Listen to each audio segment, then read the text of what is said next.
Queridos amigos, este es un nuevo programa de Tenemos Historia y este es un programa de Tenemos Historia que tiene un antecedente. Primero vamos a hacer la parte parroquial. Como se darán cuenta, no tenemos la introducción habitual que mi amigo Emilio Perina hace religiosamente. Hoy estamos sin Emilio, sus tareas de funcionario lo tienen alejado del micrófono, pero trato, haciendo mi mejor esfuerzo de que no se note esa ausencia, cosa que seguro se va a notar. Pero, como les decía, este programa que vamos a hablar hoy es un programa que, en realidad lo generamos con una pregunta de hace muchos años atrás. Es verdad. Y porque habrá 2 o 3 años. 2 años. Hace 2 años, el doctor Diego Javier Bauzó, que había escrito un libro interesantísimo sobre Mariano Moreno y los escritos que se le atribuían, sobre todo el plan de operaciones, ese tan mentado plan de operaciones sobre tanta tinta había escrito, había derramado, y que al final resultó ser apócrifa. Y que Diego, en un libro realmente de un trabajo con minuciosidad, descubre que era una total falsedad hecha para poner en duda las intenciones de los revolucionarios del Río de la Plata. Bueno, en ese entonces, cuando terminó el programa, le dije, bueno, Diego, habías trabajado ¿qué? 20 años. Unos 15 años, sí. 15 años había estado trabajando. Entonces, claro, pero dije, bueno, ahora vas a tener un vacío existencial. ¿De qué vas a trabajar? ¿A qué te vas a dedicar? Y bueno, el programa que hoy vamos a escuchar a continuación nace de esa pregunta. Él tuvo la amabilidad de ponerse en contacto conmigo días atrás, y bueno, lo que vamos a ver a continuación, lo que vamos a escuchar a continuación es qué es lo que ha estado haciendo los últimos 2 años el doctor Diego Javier Bauzó. Vamos a un corte y volvemos en Tenemos Historia.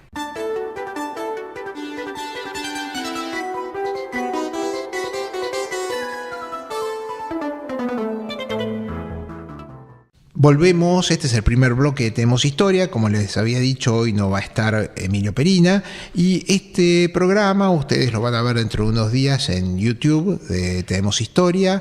También lo pueden bajar a través del Facebook de Olmo Ediciones y pueden tuitear en el Twitter de Emilio Perina. ¿Cuál es? ¿Emilio Perina? Emilio Perina que acepta Twitter, o si no, mandarnos un mail al programa Tenemos Historia, nuestro mail, en donde puedan hacer contribuciones, críticas, por supuesto, y todo lo que ustedes nos permiten hoy los medios electrónicos. Pero volvemos al programa de hoy, que les había dicho, contamos con la presencia de Diego Javier Bauzó, el doctor Bauzó, vos sos... Yo soy neurólogo. Vos sos neurólogo. Sí, neurólogo, bueno. Subespecialista en Parkinson y movimientos anormales. Mira qué bien. Sí, cierto. No sé por qué pensaba que eras hematólogo, pero bueno, errores que uno comete. Y Diego hace unos años atrás publicó a través de Sudamericana, en 2015, sí, un libro sobre el plan de operaciones de Mariano Moreno y sobre la falsedad de este escrito, sobre el que tanto se había comentado y sobre que tantas discusiones surgieron con el tiempo, y lo que descubrió lisa y llanamente es que era un plagio copiado de un libro, que recién vamos también a hablar de este libro original, y que lo que se le decía, lo que se ponía en boca de Mariano Moreno no era nada más y nada menos que un intento de menoscabar las intenciones del revolucionario. Más o menos algo de eso había, sí, exactamente. En un plan que durante 200 años. 200 años. En realidad se lo atribuyó a Moreno, con ideas que no eran las conocidas en los escritos públicos de Moreno. A Moreno y un momento hasta Manuel Belgrano decían que podía haber participado, claro, porque hace mucha referencia a lo que estaba pasando en la banda oriental, y Mariano Moreno no tenía experiencia, mientras que Manuel Belgrano tenía una propiedad en la banda oriental. Que Belgrano fue el que propuso la redacción del plan, y que todas las ideas de Belgrano después Moreno las llevó a cabo. Pero bueno, ese plan traía un montón de ideas que no se condecían con la realidad de lo que Moreno había escrito y que se habían escrito de Moreno. Entonces siempre había una visión pública de Moreno que decía una cosa y una visión privada o secreta de este plan que era otra visión de la política revolucionaria. Y eso siempre creó en los historiadores una dicotomía: los que estaban a favor de ese plan, que decían que era verídico, y los que decían que no era auténtico. Porque no que era la minoría lo que decía que no era auténtico. Y la gran mayoría decía que era auténtico en realidad, porque, bueno, en realidad había copias que decían que fue escrito por Moreno, nunca se conoció un original. Uh-huh. Y bueno, aparte porque traía una idea de que había que romper con España desde el primer momento de la Revolución, explicaba cierto nacionalismo económico, pero también traía un montón de ideas jacobinas con el terrorismo de Estado casi. Uh-huh. Prácticamente, lo cual siempre puso un poco los pelos de punta a la historiografía liberal, que hablaba de un Moreno sanguinario, etcétera, etcétera. Entonces esa idea era un poco, se peleaba un poquito con los ideales de Moreno.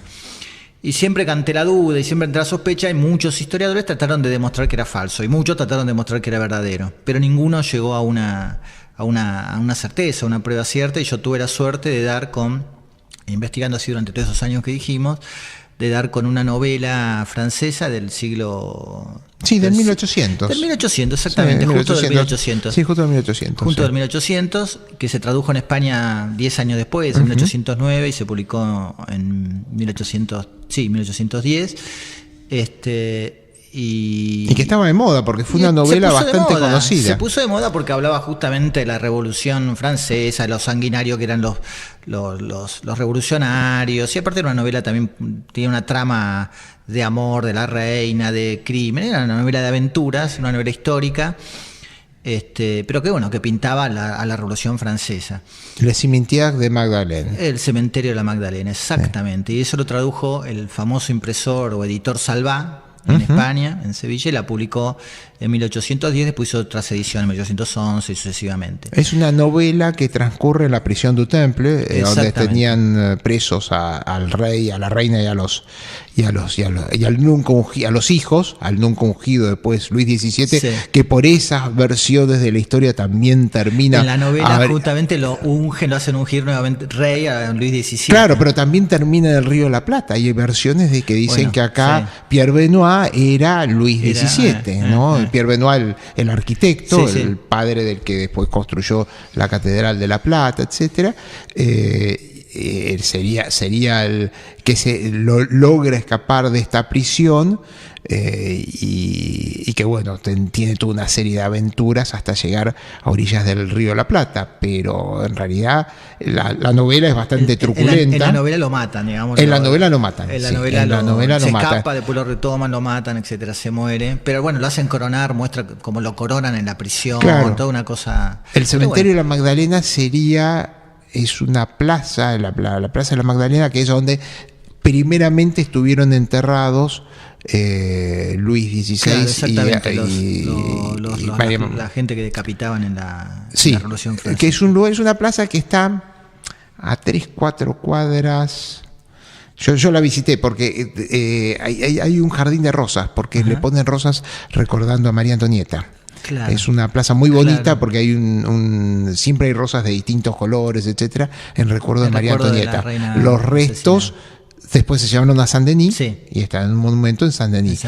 Y el que está vacío es la tumba de Luis XVII. La que está vacía en Saint-Denis es la tumba de Luis XVII, porque hay muchos falsos Luis XVII a lo largo, claro, de la historia, y probablemente hay un cadáver que se encontró que podría ser, pero bueno, todavía hay un corazón. Hay toda una historia, toda esa la cuento, perdón, ya que hago publicidad, del último libro que saqué, se llama Trayectos Póstumos, que le dedico todo un capítulo a la muerte de los reyes de Francia y a Luis XVII, el rey que nunca fue.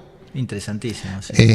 Y hay toda una historia de confusión, es una historia de enredos, hasta me cuesta recordarla en este momento, porque es una historia de enredos tratan de identificarlo a través del corazón que le saca un doctor Pelletan, y que después termina en el arzobispado de París, pero en una revuelta en 1845 queman el arzobispado de París, y casualmente ahí estaba un hermano de este Luis XVII, un Luis que había muerto de muy chiquitito, que él no llegó a conocerse, pero por estos destinos póstumos se habían encontrado los dos corazones, los dos hermanos, un encuentro póstumo, se encontraron en este arzobispado, como lo quemaron y tiraron todo el arzobispado, después piensan si se pueden haber confundido o no los restos, estos dos corazones, porque tenían la costumbre de hacer el cor cordis, el entierro de corazones, la familia real francesa.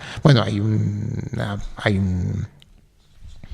una iglesia en donde estuvieron guardados todos los corazones de los delfines de Francia por muchos años. También cuando llegó la guerra se desparramó todo. Sí. Hoy es una dependencia militar, pero igual la iglesia está. Bueno, volvemos a esta novela, porque esta novela fue muy popular. Una novela muy popular en el siglo XIX, digamos. Sí. Conocida en el siglo XX prácticamente, pero muy popular en el siglo XIX. Y un señor en Montevideo, una serie de señores, por lo menos tres personas. Y sí, esas ya son especulaciones mías y de otras personas, de que sospechamos que gente relacionada con la contrarrevolución, un señor se llama Contucho, otros se llaman Andrés Álvarez de Toledo. Contucho era fue el suegro de Oribe. Exactamente. Era un agente carlotista. Era un aventurero, una historia medio rara. Un comerciante, un tipo que era advenedizo y advenedizo del poder. Trabajaba para la corona española, pero también para la corona portuguesa, y buscaba también sus réditos particulares. Entonces siempre andaba ahí enmestido, era conocido de Belgrano. O sea, tenía en el Río de la Plata intereses económicos en la banda oriental. Y bueno, entonces él tenía mucho interés en que no quedara la banda oriental en manos de los revolucionarios, porque él iba a perder prácticamente todo su poder económico, y quería que básicamente que Carlota o que el príncipe regente de Portugal retomaran la banda oriental y quedaran bajo su dominio. Entonces trataron que al final casi lo logran. Sí, en 1816 está invadido por el ejército del Ecoro. Invadieron y echaron a los revolucionarios, Artigas, etcétera. Pero bueno, él ya, la suerte de él había decaído. Habían intentado justamente que se alzaran los ejércitos portugueses con ayuda de los españoles para tratar de retomar la banda oriental, y probablemente el plan haya sido uno de esos instrumentos que usaron en la corte de Río de Janeiro para estimular al príncipe regente a que lo hiciera. Para desprestigiar a los revolucionarios y estimular la invasión. No solo desprestigiaban, el plan traía párrafos terribles contra Portugal. Decía que la revolución se iba a extender por el sur de Brasil, que se iba a anexionar Río Grande, que iba a revolucionar a los esclavos. O sea, una cantidad de cosas que en cuanto uno lo leyera en Río de Janeiro se le ponían los pelos de punta a cualquiera.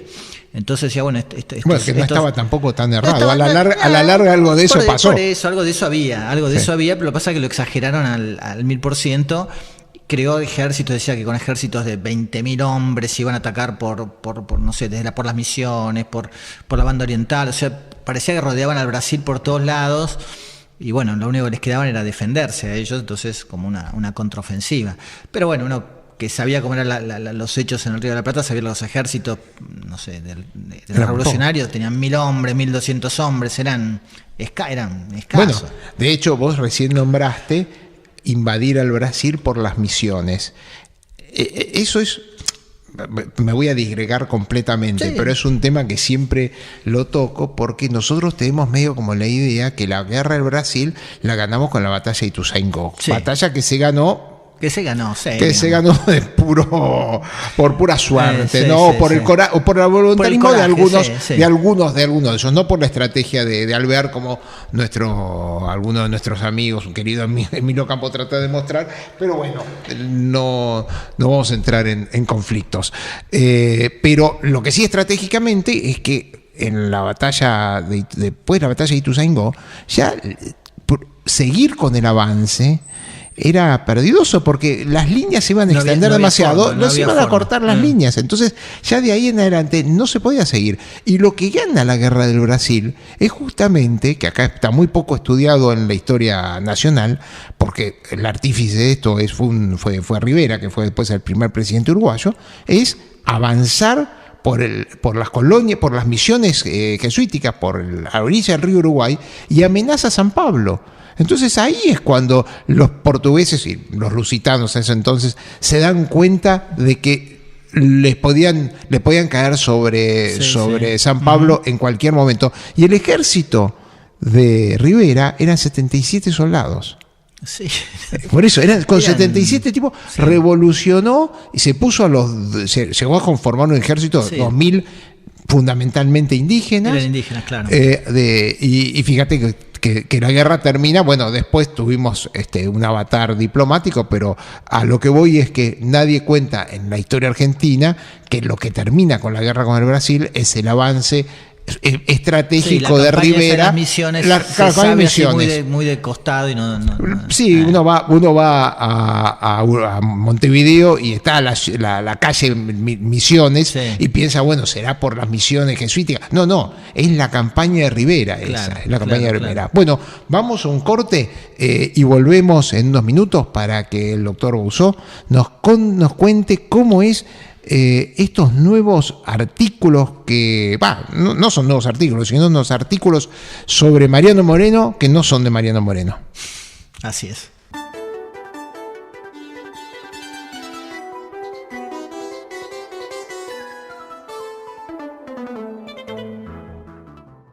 Bueno, este es el segundo bloque de Tenemos Historia, hoy sin la presencia de nuestro querido amigo Emilio Perina, que sus deberes de funcionario los tienen alejados de la sala, pero ya va a volver con ímpetu. Y hoy tenemos el gusto de contar con la presencia del doctor Diego Javier Bouzó, que es médico, es un médico con una inquietud histórica, desde que la cultivaste desde muy chico, por lo visto. Sí, joven en la facultad. Y siempre concentrándote mucho sobre la figura de Moreno, ¿no? Sí, porque el primer acercamiento que tuve me interesó la Revolución de Mayo, etcétera, y los primeros acercamientos que tuve fue con ese famoso plan ahora de operaciones, y de ahí me pegó un poco la figura de Mariano Moreno y descubrí que habían escrito una cantidad de cosas, o sea, muy importante. Había una gran bibliografía para una persona que había actuado a nivel público 8 meses prácticamente. Claro, ese es un tema, porque te enganchaste con una figura, es decir, porque todos lo tenemos a Mariano Moreno muy presente en nuestro sentido de argentinidad, y en realidad es una persona cuya acción política es un año. Mayo de diciembre, mayo a diciembre de 1810, y después en enero ya parte hacia el extranjero y se muere en marzo en alta mar. Por eso, y en menos son muy poquitos meses, pero eso de una bibliografía extraordinariamente extensa, inusitadamente extensa. Lo que pasa es que, bueno, justamente esa actividad política tan intensa que tuvo Moreno como secretario de la primera Junta, y guió los primeros pasos que dio nuestro país como nación independiente. Y le dio el sesgo ideológico. Exactamente, dictó la política de esos primeros años enfrentado con otras corrientes un poquito más conservadoras. Exactamente, él le da un toque más rupturista y de avanzada, si se quiere. Entonces, bueno, eso es lo interesante de la figura de Moreno. Claro, él era un lector. Era una persona con una formación intelectual, había pasado varios años estudiando en Chuquisaca, doctor en teología, doctor en derecho, fue el doctor en teología, ¿no? Sí, fue doctor en teología, doctor en derecho, vuelve a Buenos Aires, se convierte en el abogado de los comerciantes. Sí, se convirtió en un abogado muy exitoso. Importante. Bueno, el abogado de los Álzaga, muy exitoso. De hecho, empezó a trabajar para la audiencia de Buenos Aires. Después dicen que fue asesor también del virrey Cisneros. O sea, consiguió puestos en poco tiempo, puestos políticos de derecho, ligados a la actividad forense, importantes. O sea, era una mente evidentemente muy inteligente. Evidentemente, algo tenía que tener, porque todos sabemos que antes de la revolución están los testimonios que deja Fidel López, ¿no? Sobre la presencia de Manuel Belgrano el 22 de mayo. Ajá. Que lo ve literalmente llorando en un rincón diciendo nos van a agarrar los españoles y acá Sí, y los españoles miedo, inventaron la Inquisición. Tenían miedo y hace poquito habían matado a los cabecillas en 1809. Entonces ellos hace poquitos meses los habían visto o se habían enterado de la muerte de revolucionarios altoperuanos y ellos iban a reproducir una revolución acá en Buenos, tenían miedo que les pasara lo mismo. Exactamente. No era un chiste. Sí, no era sí, un chiste. Sí. Era bueno, un riesgo. Y Mariano Moreno, que en realidad debe haber estado bastante reticente de unirse a la primera junta, sin embargo, le insisten y se convierte literalmente no diría el alma mater, pero al menos el alma de uno de los grupos de poder dentro de la Revolución de Mayo. Así es. Y bueno, por eso cuando apareció ese plan decían que eso es lo que había creado Moreno para guiar la Revolución de Mayo, pero creemos que no fue así. Y es tan interesante la figura de Moreno, tan interesante que a pesar de haberse muerto hace 200 años, cada vez se describen más escritos que se le atribuyen a Moreno. Eso es lo llamativo y lo que siempre me llamó la atención a mí. Que a pesar que el hombre se murió hace muchísimos años y no había editado ningún libro, simplemente había editado la representación de los hacendados, había publicado en la Gaceta en forma anónima, etcétera. Pero cada vez... Y había logrado la edición del libro de Rousseau, la traducción del contrato social. Que todavía se discute si es una traducción de él o es una reimpresión de una edición desconocida. No, lo que dicen es que había suprimido la parte en que Rousseau va contra la religión. Él explica que suprime el capítulo donde trata de la religión, Rousseau, pero en la portada dice reimpreso en Buenos Aires para instrucción, etcétera, etcétera. Entonces dice, lo reimprimió en Buenos Aires, pero nunca se encontró una edición española similar a la que se imprimió en Buenos Aires. Entonces, algunos creen que Moreno en realidad lo tradujo y lo imprimió en Buenos Aires. De hecho, los testimonios de los contemporáneos dicen que Moreno es el que tradujo eso, otros creen que no. También es otra controversia que es difícil de difícil solución. De todas maneras, a partir del siglo XX, a fines del siglo XIX que se publicó el plan y durante la segunda mitad del siglo XX, con el descubrimiento del archivo de Moreno, ahí tuvo que ver Dunhofer. Sí, antes de Dunhofer, hubo un marchand de libros muy famoso en la Plaza de Buenos Aires, que es la Casa Pardo, Román Pardo, que él comercializaba y compraba, etcétera, etcétera, y tuvo la oportunidad a mediados de la década del 50 de comprar el archivo de la familia Moreno. Se ve que los descendientes le vendieron esos papeles. Y entre esos papeles se descubrió una cantidad de cosas muy interesantes, que algunos los publicó con el sesquicentenario de la Revolución de Mayo. En 1960 publicó un libro hermoso con todos los documentos de Moreno, pero de la familia, y certificados de estudio, recomendaciones, cartas de que le enviaran a Moreno, de Fray Cayetano, de Iriarte, etcétera, etcétera. Un libro muy interesante, pero aparte se hizo con otros papeles. Y esos papeles no estaban firmados, etcétera, y eran de contenido más político, que eso no lo publicó.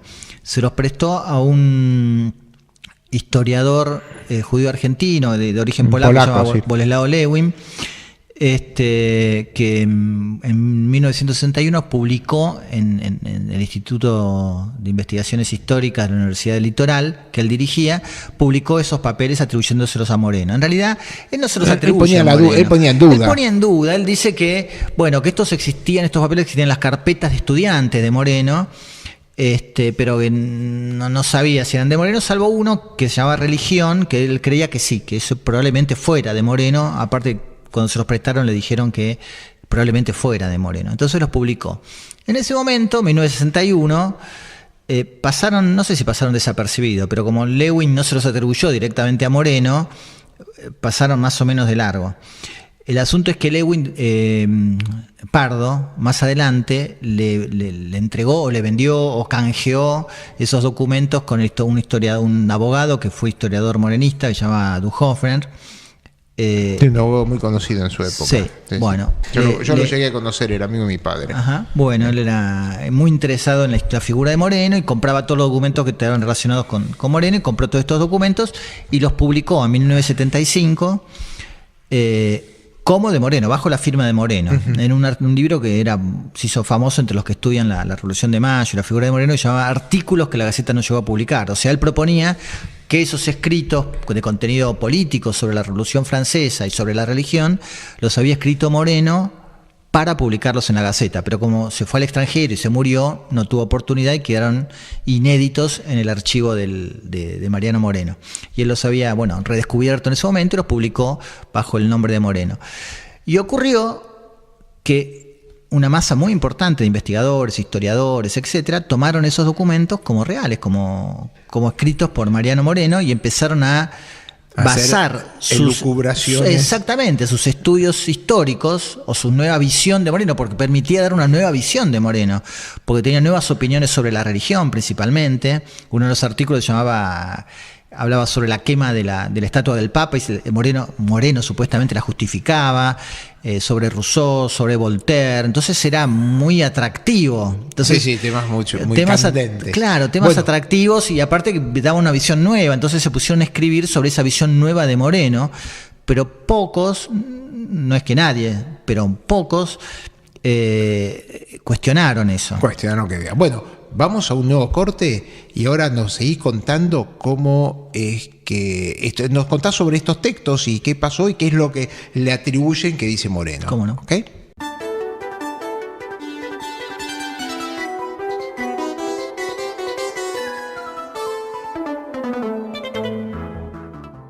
Volvimos este es el tercer bloque de Tenemos Historia. Recuerden que si quieren comunicarse con nosotros lo pueden hacer a nuestro mail de programa Tenemos Historia, o si no, comunicarse con Olmo Ediciones, y también desde Olmo Ediciones van a poder ir al Facebook de Olmo Ediciones, donde van a poder rescatar los programas que hemos tenido hasta la fecha, grabados. Pueden buscar el programa que ya grabamos con Diego Javier Bauzó hace 2 años atrás, sobre el libro que publicó del plan de operaciones, el fallido plan de operaciones, y hoy Diego nos va a seguir contando sobre esta serie de artículos que le atribuyen erróneamente a Moreno, y que ha sido motivo de un paper, de un trabajo que has publicado en la revista de la Sociedad, en la revista de el Boletín de la Academia de la Historia. El Boletín de la Academia de la Historia, nada más y nada menos, Investigaciones y Ensayos, el número 64 para ser más precisos. Sí, que tuvieron la gentileza de publicármelo sin conocerme, porque yo no tengo prácticamente ninguna relación con... No, pero vos sabés que yo he hablado en el año pasado, el año pasado para la Feria del Libro, y en la Feria del Libro se hizo una presentación que se llamaba ¿qué leían nuestros próceres? ¿No? Es decir, rescatar qué bibliotecas tenían cada uno, claro. Es decir, que eran los autores, porque muchos de los autores hoy, yo qué sé, Thomas Paine todavía vaya a ser, pero hay muchos, como Volney no es un autor que hoy se los libros que hablan en mi artículo justamente hoy prácticamente no son leídos por nadie. Claro, no son leídos por nadie. Entonces, ¿qué autores? Y en un momento saqué a relación tu nombre y les dije, no, porque el plan de operaciones, fíjense la pavada que había pasado durante años, esto y lo otro, y todos lo conocían, todos lo habían leído. Sí, porque para el grupo de historiadores serios fue decir, epa, mirá, ¿quién nos viene a enseñar? Sí. Yo tuve, la verdad que todos los historiadores de carrera, los que se contactaron conmigo, fueron muy gentiles y muy generosos. De hecho, me han invitado a hablar a la Universidad de Rosario, o sea, han sido muy generosos conmigo y recibieron muy bien el trabajo, gracias a Dios. No se sintieron ofendidos. Yo no soy historiador, pero sí investigo sobre temas puntuales de historia que les hace a ellos. Por eso tu libro anterior fue como una de esas que se llama abrir los ojitos, porque, lo hablábamos antes de empezar el programa. Félix Luna, hace unos años atrás, poco antes de morir, había dicho, tenemos que cerrar el siglo XIX porque no hay más documentos. Claro, hay algunas cositas para... Claro, está bien, puede ser que uno lo tenga que decir de forma genérica, pero yo creo, con todo el respeto que le tengo a Falucho, que no es tan así, y que todavía nos falta estudiar la historia desde la perspectiva de afuera del país, porque no es tan frecuente que nuestros historiadores se documenten en fuera del país, en archivos extranjeros. Bueno, acá nos ha contado Emilio Campo que fue al Archivo General de Londres, que para sacar un libro sobre la campaña de justamente la campaña de Brasil tuvo que ir a Londres, porque es verdad, si hoy él siempre usa el mismo ejemplo. Si hoy querés saber qué es lo que está pasando, si entre 30 años querés saber qué es lo que estaba pasando en Afganistán, no vas a ir a Afganistán solamente, vas a ir a tener que buscar los archivos en Estados Unidos. En Estados Unidos, sí. Porque es así, y yo creo que ese es un capítulo que nos debemos. Muchas cosas para investigar. Hay muchas cosas para investigar. Ahora guardan sorpresas que... Yo estoy trabajando sobre la campaña de San Martín al Perú. ¿Viste? Porque es como que para nosotros ganó Maipú, después de Maipú, bueno, conquistó Perú y después se fue. Y después ya se fue. Empezás a leer bibliografía chilena, por ejemplo, la figura de San Martín en Chile, no tengo que ser odiada, pero la verdad que no le tienen mucha simpatía a San Martín. Es más, de hecho, en los colegios un poco lo que dicen, no, O'Higgins fue el liberador de Chile, ¿viste? Le falta poco para decir eso. Y en Perú también hay toda una serie de acontecimientos históricos bastante complicados. Tenemos una visión local, digamos. Claro, nosotros tenemos una visión local, apologética, con documentación disponible acá. Y en realidad nosotros tenemos que empezar a ver la historia desde cómo lo veían desde otra parte del mundo, ¿no? Y eso falta, ¿no? No hay muchos investigadores que hayan ido a los archivos de otros países para decir, bueno, han ido a España, sí, pero no, pocos fueron a Londres. Pocos fueron a Estados Unidos. Sí, por eso yo creo que en el siglo XIX todavía se puede investigar y descubrir cosas, y vos lo estás demostrando. Bueno, volvemos a Mariano Moreno y estos textos que se le atribuyen. Entonces, uno cuando leyó ese libro, yo no sabía gran cosa de la historia, pero cuando leí ese libro en su momento, era estudiante de medicina prácticamente, y era raro, uno lo lee y se da cuenta que es raro que un español acá en el Río de la Plata escriba sobre Voltaire, sobre Rousseau, sobre cosas puntuales que aparecieron en la Revolución Francesa. Entonces uno siempre, o yo por lo menos, tuve siempre la sospecha que eso lo había escrito un francés o alguien ligado a la Revolución Francesa. Pero nunca me preocupé por investigarlo realmente, porque no era mi métier, y segundo, estaba esperando que alguien lo iba a... Yo estaba seguro que alguien lo iba a descubrir y lo iba a publicar. Esa era la realidad. Pero bueno, nadie nunca lo publicó, y cuando vine acá, justo te comentaba, vine al programa, vos me dijiste, bueno, ¿y ahora de qué vas a investigar o qué vas a hacer? Porque ya se acabó este tema, lo agotaste. Sí, el nido vacío vas a tener. Yo salí pensando, digo, bueno, la verdad, hace 20 años que de eso lo vengo pensando y esperando que alguien lo publique. Bueno, voy a investigar yo y ahora, gracias a Dios, con todos los medios que uno tiene por computación, por internet, Google Books, 1000 métodos electrónicos de investigación, me senté y la verdad que en 2-3 tardes había descubierto prácticamente el nudo de la cuestión. Y bueno, vi que todos esos artículos que se le habían atribuido a Moreno en un libro entero no eran de Moreno, y simplemente eran traducciones también del francés, de algunas obras francesas que eran muy conocidas en su tiempo. En realidad 2 obras francesas distintas, también del 1800.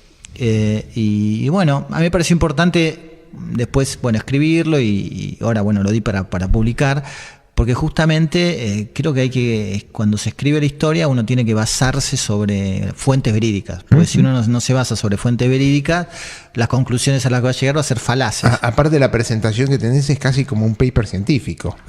Pero eso es por la cuestión bibliografía, por eso es que está bien, por la cuestión médica que uno está acostumbrado a... No, yo trato como esto, luego más por entretenimiento, trato de no estar haciendo tantas referencias. Pero yo, al no ser historiador, y sé que lo van a leer los historiadores, uno trata de ser lo más riguroso posible, para que no quedar como que, un chanta. Aparte, quiero que cualquiera que le parezca vaya a buscar la fuente y se dé cuenta que eso es así. O sea, por eso quiero simplificarlo.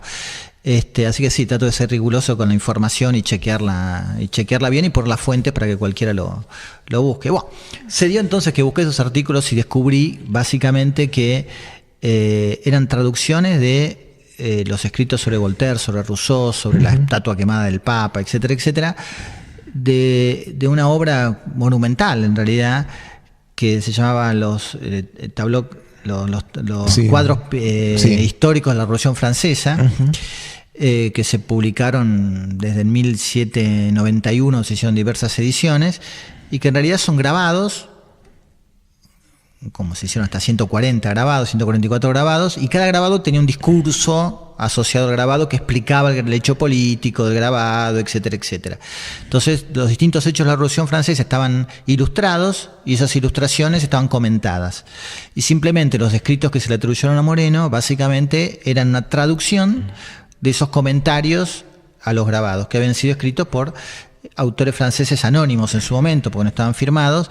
Después se supo que alguno era Fauché, algunos autores muy conocidos en su momento, que eran publicistas mayormente y que intervenían en la política. De hecho, 2 o 3 de ellos terminaron decapitados en la Revolución.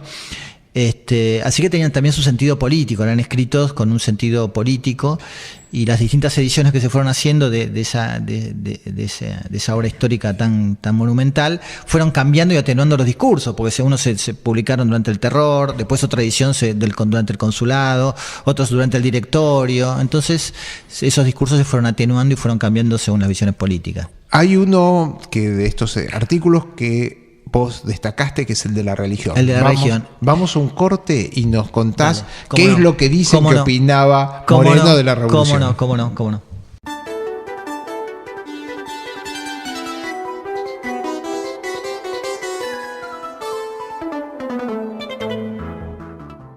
Volvemos, este es el último bloque de este programa que, como les había dicho, este es un programa que, tuvo la suerte de gestarse acá mismo, hace 2 años atrás, y Diego Bauzó nos ha sorprendido nuevamente trayendo a colación de que hay cosas que se atribuyen a Mariano Moreno que no fueron tales.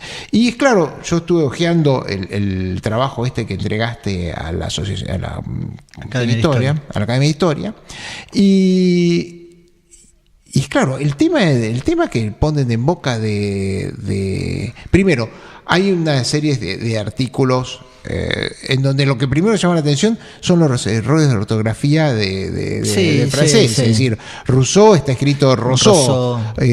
Voltaire también está mal escrito. Es que encontraban la justificación diciendo, escriben Rousseau porque Moreno lo que quería era que el pueblo lo leyera más o menos como se pronunciaba en francés, era como para educar al pueblo, y lo escribía, lo castellanizaba. O sea, le buscaban una vuelta, digamos. Nacan Pop, sí. Sí, una cosa así.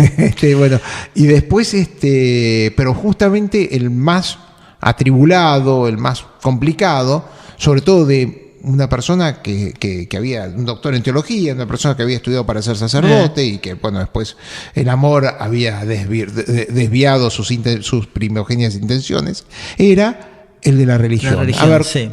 Me explayaste un poquito más sobre este tema. Ese artículo corrió siempre atribuido a Moreno, y cada vez que se cita o se quiere hablar sobre la teoría religiosa de Moreno, ese artículo es muy citado, citado. Así que es muy importante desmentir que yo sea escrito por Moreno. Y ese artículo básicamente lo que habla es de una religión civil asociada al Estado, y la importancia de la relación civil en relación al Estado, porque hace que el pueblo, le da una seguridad al pueblo y le da una seguridad al Estado en relación a la conducta del pueblo. L'être suprême de la revolución. Sí, exactamente. Exactamente. Entonces, esa visión un poco, una visión religiosa, pero no católica, no papista, digamos, sí, alejada de la iglesia romana, en realidad. Es la que, se le dio a Moreno porque también era atractiva. Es un revolucionario que reniega de la iglesia romana y de la iglesia católica y toma otro rumbo. No solo toma otro rumbo político, sino toma otro rumbo religioso. Corta con España, corta con el Vaticano, etcétera, etcétera. Es un revolucionario de verdad. O sea, es una visión atractiva del revolucionario, o de la visión idealizada que uno tiene del revolucionario. El revolucionario es así. Pero en realidad el revolucionario es como es, y es lo que le daba la época. Y en realidad Moreno no escribió eso es una traducción también de época, de un libro que se llama también Tableau historique, pero en este caso los cuadros históricos de las operaciones civiles y militares de Napoleón, que lo escribió un escritor francés que en esa época era relativamente conocido, se llama Jean Chas, que hoy es un libro con el autor y el libro están completamente olvidados. Creo que de hecho no existe una traducción española. Fue uno de los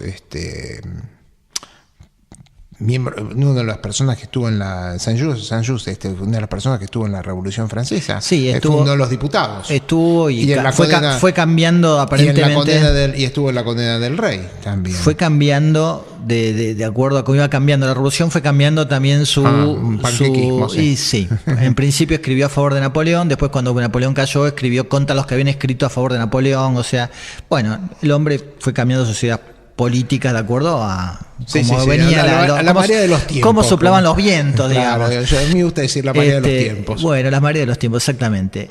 Bueno, y escribió ese libro elogiando a Napoleón, etcétera, etcétera, y un capítulo, en realidad 3 capítulos de decenas, trataban sobre este tema de la religión, que era lo que él atribuía que pretendía ser Napoleón, que Napoleón pretendía que hubiera una religión, pero una religión civil asociada al Estado, etcétera, etcétera. Sí, que era el concepto revolucionario. El concepto revolucionario. En realidad, la traducción francesa le corta ese párrafo sobre Napoleón, la traducción castellana le corta ese párrafo sobre Napoleón, y después sigue todo lo que dice Jean Chas, tal cual, palabra por palabra. Es una traducción completamente literal y muy buena, una muy buena traducción del francés.